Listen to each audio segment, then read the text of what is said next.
Leave your comments on the Ask Reddit sub, and I'll read your answers on the next episode of LWIAR.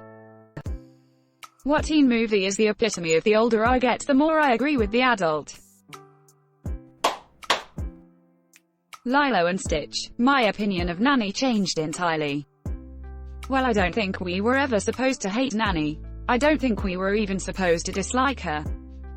I never disliked her, it's more that my opinion of who was being unfair in the relationship changed. She worked so hard for her and even gave up her dreams to take care of her. Where is she on the Disney princess list, huh? For me, the real tragedy with Nanny isn't that she has to give up her dreams. It's the fact that she lost her parents, too, and she doesn't even get to take a minute to mourn them or process that because she has to jump straight into the caretaker role without ever having a minute to take care of herself. A sad reality for many young adults with little siblings who lose their parents. Watched Lilo and Stitch recently and realized this as well. Nanny had a surfing trophy in her bedroom, and it makes you realize how much she had to give up to take care of Lilo the best of her ability. And once you realize this, the CPS guy threatening to take Lilo is honestly really sad. Lilo just doesn't realize that Nanny is doing everything she can to be able to keep Lilo with her, which I think is something she partially realizes by the end of the movie. The Aloha scene hits me so hard. The scene is multi-layered and Disney at its finest. The song was written by the last independent Queen of Hawaii about the loss of her homeland to colonialism and the US government. Nanny is singing about losing her sister who she is raising to the US government. Edit. Adding some sources, and expanding with one of my degrees being in music history, musicology. The choice to use this song in particular as a diegetic piece of music in the context where Nanny is singing to her sister she might lose has a lot to unpack. You have the literal message of the song roughly translated as a fond embrace ere I depart, until we meet again. That on its own works for the average Disney movie. Then you have the fact that it's the most well-known Hawaiian song to the average American audience. It would land easily to audiences. But then you have the historical context in which the song was written, as I mentioned. The choice to use Aloha in that context was very intentional to draw a deep historical parallel that makes the scene hit really hard when you know the context. The Smithsonian article on it. Older sister has to become a mom to her 7-year-old sibling. She's just doing her best to hold the family together. Saw Lilo and Stitch too, I think, recently, and Lilo yells at her saying essentially, but your best isn't good enough, in relation to taking care of them. And I'm like, goddamn kid, she's sacrificing everything for you. She can only do so much. Edit. Man, this got popular. Guess they can really hit you in the feels. My heart was just breaking for Nanny in all the Lilo and Stitch things. She's basically the fault line of the family, will pressure building from all sides. Like, I don't give a crap about Lilo's performance to her class. Nanny is trying to keep you fed, housed and happy while a freaking alien murder machine is your pet. 2 other crazy aliens are causing a mess. Her kinda boyfriend best friend is drifting since she has no time. And she has to work a bunch of crappy jobs where people be word at her. And constant threat of CPS taking Lilo. Though as mentioned, she should actually ask for that help. If she lets any of it slip, you get a earthquake tearing it all down. Edit 2. To clarify, I'm not hating on Lilo. She's a young child, but my internal reaction was as described. Which of course is not Nanny's reaction. Because she still manages to not have an outburst after being reminded of all the pain and sacrifice to yet still not be enough. Her room had a whole bunch of surf trophies. She gave up going pro for Lilo. It doesn't even have to be giving up going pro. She obviously has had a deep passion, and now has absolutely no time at all for it. Not only that, but everything she put aside her passion for was to make sure she doesn't lose Lilo. And the first time, in who knows how long, she reignites the passion and surfs. Lilo almost drowns. I think it helps when you realize that she's literally a teenager. 18, trying to prevent CPS taking away the only family she has left while working and trying to be a mother to a little sister who is a social outcast. Crap's rough. Kind of interesting for a Disney movie to present a very real and unpleasant reality like that one. I remember as a kid the threat of being taken away by CPS was very real and very potent.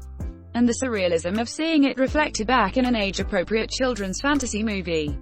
ETA. I'm well aware there are a lot of dead moms' parents in Disney movies. Thanks. The point was that CPS, social services coming to take you away, was not something I had ever seen in a children's movie, though it was very much a real fear for myself and the reality of many kids I knew growing up. It was the first time I saw that reflected in children's media. This is honestly one of the things that makes Disney movies stick with us, in my opinion. From the depiction of poverty and government corruption in Robin Hood, to the pressure to be part of the group you're born into, even when it means hunting your own friend in The Fox and the Hound. I am sure the reference to something that dramatically affected your life gave the movie a special place for you. Disney really does a good job making movies resonate with their audience. Whatever your opinion on the company, that crap is impressive. You're only talking about the good Disney movies. But that's true for all good movies. Good writing is good writing, whether it's for kids or adults. I've watched enough Disney in my life, being a fan and having two little girls of my own, to come to the conclusion that most of their animated movies try to have something to say. Whether the movie itself is memorable or not is a different story. But most of the movies have some kind of message. It could be hokey as believing in yourself, Hercules, or it could be something as sinister as breaking free of an emotionally abusive parent, Rapunzel. I was an adult when Tangled came out. It affected me so drastically. This strong young woman standing up to her abuser, Mother Knows Best, made me literally recoil because the attitude, tone, and even gestures of this animated character reflected my actual experience in such an honest, ugly, and terrific fashion. I sat there, 21 years old, with my baby girl on my lap and ugly cried for the majority of the movie. Dirty Dancing. The dad was completely justified in not wanting his teenage daughter to fraternize with a creepy adult male camp dance teacher. This movie is the reason why I asked this question. We did it Reddit. We found the right answer. But he was totally fine with his other daughter hanging around with the real creep Robbie. Because he was rich. By the way, who is meant to be older, Lisa or Baby? I'm assuming Lisa was older since Baby is the baby of the family. There's a cutscene where we see Lisa's nickname was Fetus. 10 things I hate about you. When the dad says, "You're 18. You don't know what you want. And you won't know what you want till you're 45. And even if you get it, you'll be too old to use it."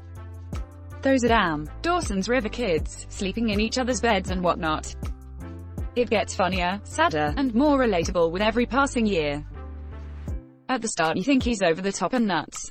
But then you learn his wife left him with 2 daughters, who are now going through high school, working a stressful job to care for them, and worried about them constantly. What if they leave me too? What if they get knocked up by a boy and I never see them again? Poor dude is stressed. He does ease up a bit at the end. It's hard for him to let his daughters make their own decisions, because he wants to keep them safe. And yes, they are young and most 18-year-olds don't know what they want, lol. And on top of that, he's a gyno. He sees 10 girls a week whose dude nut and run, leaving them devastated and alone. He never has time at home. And when he does catch some family time, he's watching his daughters go through mood swings, puberty, and boy craziness like their job in life is to end up on his examination table. And the second he tries to say anything, they roll their eyes and the pager goes and he has to leave them all alone to work for days on end wondering what they're getting up to. No wonder he started using more non-conventional, quick-hitting methods like the fake belly. The principal and teacher in Mean Girls. They were just trying to do their damn jobs. I saw that as a teenager and already agreed with them. I think that was like half the point of the movie. I'm surprised you wouldn't agree with them from the start, TBH. I liked that they were both competent, relatable, and nice adults, and not just reduced to some ridiculous stereotype. A lot of older teen movies do that. You just reminded me that this is one of the things I liked about Sister Act. Maggie Smith and Whoopi Goldberg are at odds and don't really like each other. But Maggie Smith isn't a villain. She just wants to protect the nuns in her care. She has a different idea of what's good for the Abbey. And by the end of the movie, both characters respect and care for the other, even though neither really changes her opinion. Raise your hand if you've ever been victimized by Regina George. Literally everyone raises their hands. One of the teachers raises her hand. Principal slowly raises hand. Person who doesn't even go here raises hand. She doesn't even go here. I just have a lot of feelings. In Dirty Dancing, Jerry Orbach just wanted a family summer vacation and instead learned entirely too much about his daughter's sex lives. In the summer vacation system, the people are represented by two separate yet equally important groups: the teenagers, who want to party and get laid, and the parents, who are tired of crap and just need a break. These are their stories. Done. Jerry Orbach also teaches an important life lesson to everyone. Near the end, he says, "When I'm wrong, I say I'm wrong, which if more people could do, we'd be in a better place." He delivers that line so well. 2. The moment really hits hard. It got me even when I was a little girl with no idea about the whole abortion thing. I always thought Penny was sick and the guy was just a terrible, cheap doctor. Dirty Dancing is my favorite movie, and also how I learned the phrase, knocked up. I vividly recall asking my grandma what it meant. I wish I knew what she was thinking when I asked that question. Years ago as a very young girl, I walked in on my dad watching a military movie and sat down with him. One of the soldiers on screen joked about getting a hooker. I asked my dad, "What's a hooker?" He looked up for a moment and scratched his chin, then said, "A woman who chases men around for money." Since I hadn't learned about the birds and the bees yet, I consider it a fair explanation. I watched Titanic when I was 9, and asked my mom what a prostitute was after Jack mentions a one-legged prostitute. My mom told me it was someone who sold their body. I inferred that prostitutes cut off their own limbs etc. and sold them, which is why that one woman had one leg. Winnie the Pooh. Rabbit was never against playtime, but can you just not do it in his house or garden, you little hellions? And Pooh is some frat boy who eats all of Rabbit's freaking honey. Rabbit hardly complains. Oh my gosh. And then Pooh gets his fat *** stuck in the door. And the whole village or whatever has to help him. Is Pooh the fat honey equivalent of the town drunk? Just wandering into places, eating people's crap without thinking to ask, and then getting stuck in improbable ways.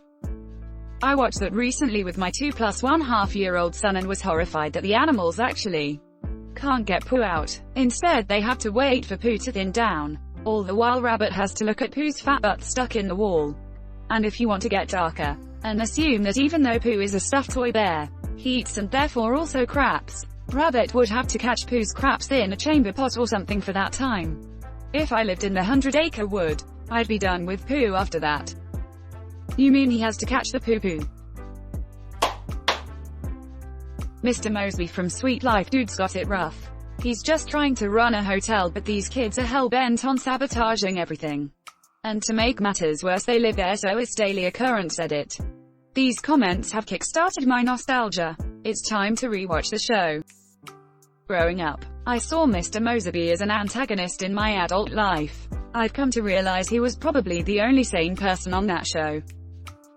Maddie is pretty sane too. The poor girl was just trying to help London with her maths, be a good friend to London and deal with Zach's weird crush on her. And she was still nice to all of them.